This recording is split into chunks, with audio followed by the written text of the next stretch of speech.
Hello, welcome to our little shop. Well, it's a very rainy, dreary Tuesday here in the friendly city, and I'm barely awake. I'm awake on the outside, but on the inside I'm asleep. However, duty calls. So today's project is going to be this late 50s Gibson GA20 that belongs to a friend of mine. Several years ago, actually probably a couple decades ago, we took up using these little GA20s. You can pick them up for a little bit of nothing, usually around $200 at a guitar show. Fix them up and do a couple things to them, and they made a really nice little club amp. A nice 20 watt amplifier that would get the job done, especially in a blues band. So this is a carry on from that. One of my friends of a friend bought this one because he liked the other guys so well. So we're going to tear into it and do a full rebuild on it. It's had some shall we say stupidity involved here. Anyway, we'll spin it around, let you see the back of it, and we're going to start gutting this. Okay, well, we're in. So the customer mentioned that this amp cut out while he was playing it. It cut in and out randomly. He said it compressed really bad, the bottom end was really flabby, and had a host of other little issues. But I've tilted it back here a little bit so you can more easily see what we've got happening. There's been some pretty sloppy work going in here. Here's our cathode resistor that's actually hanging on the tube socket. Look up here, you can see they've done the old knot in the AC cord trick. These old amps only have a grommet back there holding the power cord. Actually, it doesn't hold it, it just passes through it. They've done a pretty horrible job doing the wiring here. They've replaced the power transformer. I'm curious as to what is in there they've changed it to. But I don't want to pull this chassis unless I have to, because way up in here, mounted in the back of the cabinet, is the output transformer. It's not mounted on the chassis. And it looks like the leads have been patched up and got heat shrink and stuff on them. I'll have to check that out later, but that's why I don't want to pull the chassis unless I have to. Everything here has been done pretty much on the cheap. So we're going to be pulling all this out and correcting all this and fixing it. I'm going to be replacing the filter caps, rewiring the primary here and the secondary on the power transformer. I do want to know what that transformer is. But anyway, we'll talk more as we go through this. We're going to be changing things like the rectifier tube. We're going to be going to a GZ34. We're going to up the filtering because these were woefully under filtered. But we're going to try and make this a usable stage amp like we have with others before. I checked the fuse. Of course, it's a 2 amp like it's supposed to be. I current limited it and fired up, found no real problems, so I put the fuse back in it. Then I measured the output tubes, and of course they're completely mismatched. We've got one of them running at like 28 mils, the other at like 48. No big surprise there. I believe his cutting out problem was actually a dirty tube socket. I could actually make the amp quit by rocking the tube around the socket, so of course that's going to get a good cleaning. But that just the tip of the iceberg with his problems. We're going to find lots of drifted resistors here and stuff. There's not a lot of coupling caps to change. Someone has bumped up the preamp tubes to 12x7s. I believe these are supposed to be 1280Ys, except for the phase inverter maybe, but that's okay. In fact, if those are good, we're going to use them because those are old GE tubes. So we're going to get over here and start checking things out. Like I said, I want to check this power transformer out and see what it is. Then we're going to start gutting this whole area right here and cleaning things up and make it nice, neat, and tidy. This is just an accident waiting to happen anyway. One good jolt and something here be shorted to ground. So here we go. Quite surprisingly, I get in here looking. It looks like the original Gibson transformer for the power transformer. But these are not original leads. So someone has probably gone into the transformer and changed the leads, which is not a bad thing. Kind of makes me a little concerned. But I think I'm going to walk away from that for the time being. All the voltages are okay, everything's good, nothing's shorted. I really don't want to have to take this transformer off and take it apart to see what kind of work somebody's done and redo it. So let's just cross our fingers here. Well, we're just a bit over a half hour in here, and I've got a lot of stuff off the front panel here. The fuse holder's loose. Did that to get out of the way here of this bolt. Fortunately, we can't get it completely off, and I don't want to take a chance on damaging this fuse holder, so I can basically just get it out of the way here.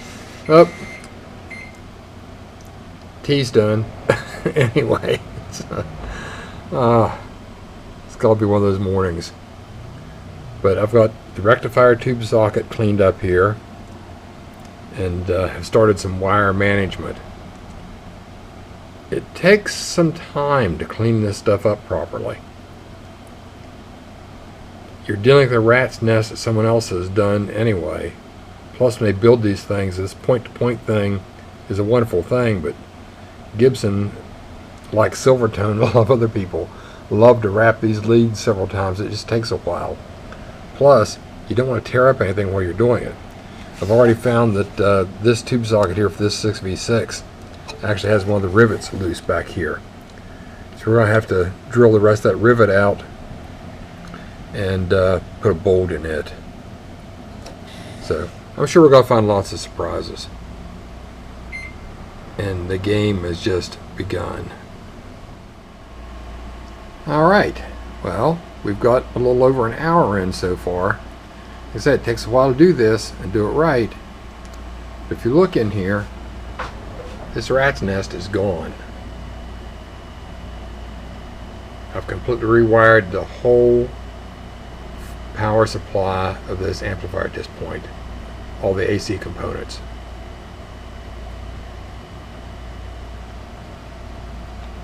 A lot of frayed leads, a lot of things have to be cleaned up. So I'm going to grab some lunch and continue on. We've got a lot to do. Something else I want to point out to you, if you look behind the pilot light holder, you will see a strain relief for the AC cord that is mounted to one of the transformer mounting bolts. Much better than a knot.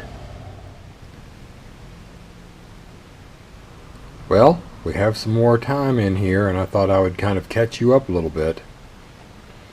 You see what I've done here with the power supply. I've actually drilled and installed two terminal strips to actually build the power supply on. I don't like drilling holes in vintage amps, but I like gluing capacitors to the chassis even less. See what we've done here? I've actually bumped the filtering up to a 47 on the first filter, a 20 and a 20. Originally it was a 20, a 20, and a 10. I've also moved the power supply resistors Originally, this resistor from the plate to the screen supply was mounted right over here between these two tube sockets, between your rectifier socket and your first power tube socket. So I've run leads over here to them. I've actually separated it. This resistor originally would have been strung from here to here underneath all this stuff. Gibson is really bad about putting resistors and stuff tucked away underneath things where you can't find them. Which something else, there's really no schematic for this amplifier. Gibson changed things an awfully lot. So I'm in a process of moving a few things around here. So you see I've gutted this entire board here. There was actually only probably about 6 resistors on that board and maybe 4 capacitors. But we're going to clean some of that up too and put it in a more logical place. Actually, they had run the screen supply from over here on one of the power tubes clear over here to this board, this terminal strip, to another resistor to supply the voltage to the preamp tubes, which became this resistor right here. More logical. So this is going to be our wire to supply that power supply up here where it needs to be. So now that you're all caught up, let's carry on. Alright, let's get you caught up. We spent some more time here. We've done some problem solving, some tube socket cleaning, some tightening of grounds, a few other things here. We've got our tubes in it. We've got our new rectifier tube in it. So if we look here, we've got a new JJ GZ34 rectifier tube. We have 2 new JJ 6V6s. We're biased up at about 35 mils per tube, which is about what we want. This is Class A. The JJ GZ34 bumped the voltage up, which we wanted it to right around 420. Actually, it's reading like 417. What was it actually? Like something like 412 or something like that. But when I took the cathode voltage off of it, which was 17 volts, it dropped it down to exactly 395. So my calculations and all that come out that we're looking about 33 mils what it should have been looking at. We're running 35. Close enough. So we'll let this run here a little while and go back through and tweak some more. Got some more cleaning to do. Got to clean the jacks, got to clean the pots, got to tighten up every screw in this thing. Some of it's going to be a little difficult to get to, but we're on the downhill side of this. Okay, well, I believe we're finished. I've actually rolled this thing around and tightened up all the nuts and bolts in it. The baffle was loose. The bolts for the speaker were loose. A few other things.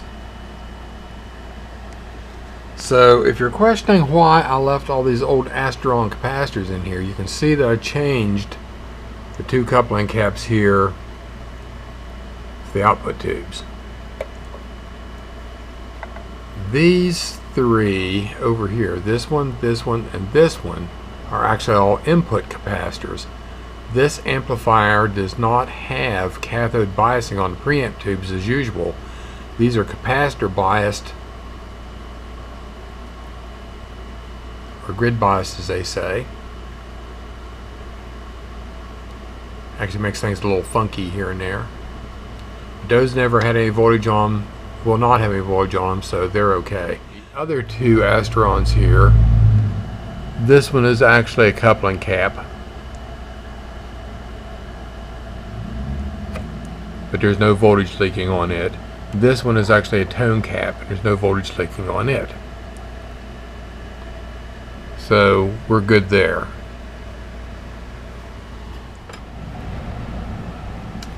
I only had to change one preamp tube for the microphone input. It was a little nasty. I also put another cord restraint over here to keep the cord away from the rectifier tube. But we're all good to go. This amp is running, it's pretty quiet. We're all set. And as far as some of the resistors go, these are only part of them that I replaced. But these were the two power supply resistors. They were 10K resistors. They're actually reading just slightly above 15,000 ohms each. So they are off half of their value. Same thing with a couple of these 100Ks here. They're plate resistors. 100,000 ohm resistors reading 150,000 and up. Got a 1K here. It was actually the bias resistor for the phase inverter. It's a third of its value off. And we've got a 470K resistor here that was reading way up there. I think it was something like almost 600,000 ohms. So anyway, just give you an idea there. So here we go.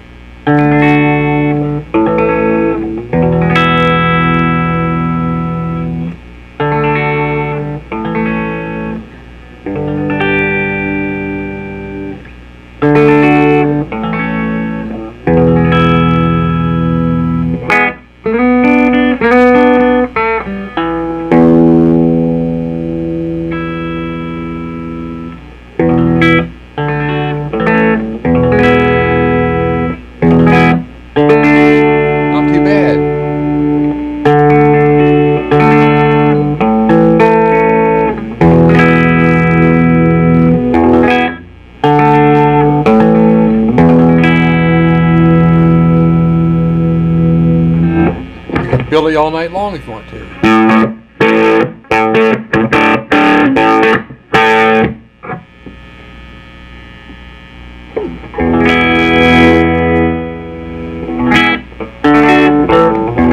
There you go. 20-watt Gibson GA 20.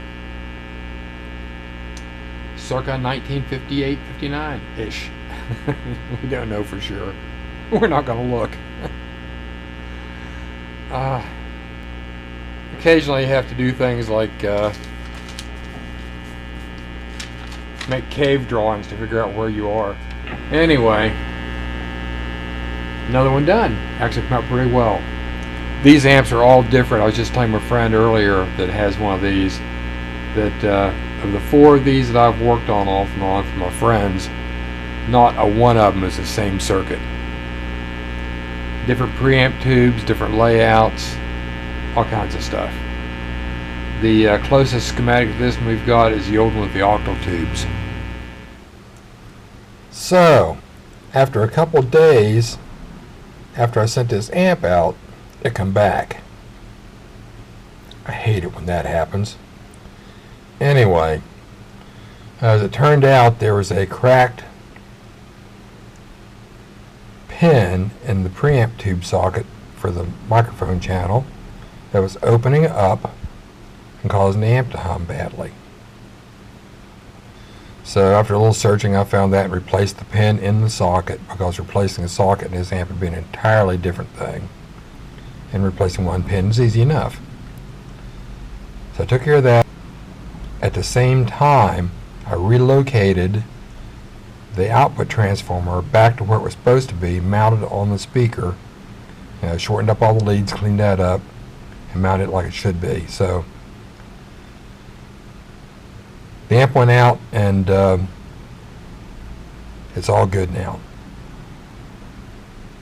I just thought I'd add that in quickly. So there you go, Gibson GA 20. Another one sent back into the wild to be seen at a club near you. Anyway, till next time, play nice. I'll see you later.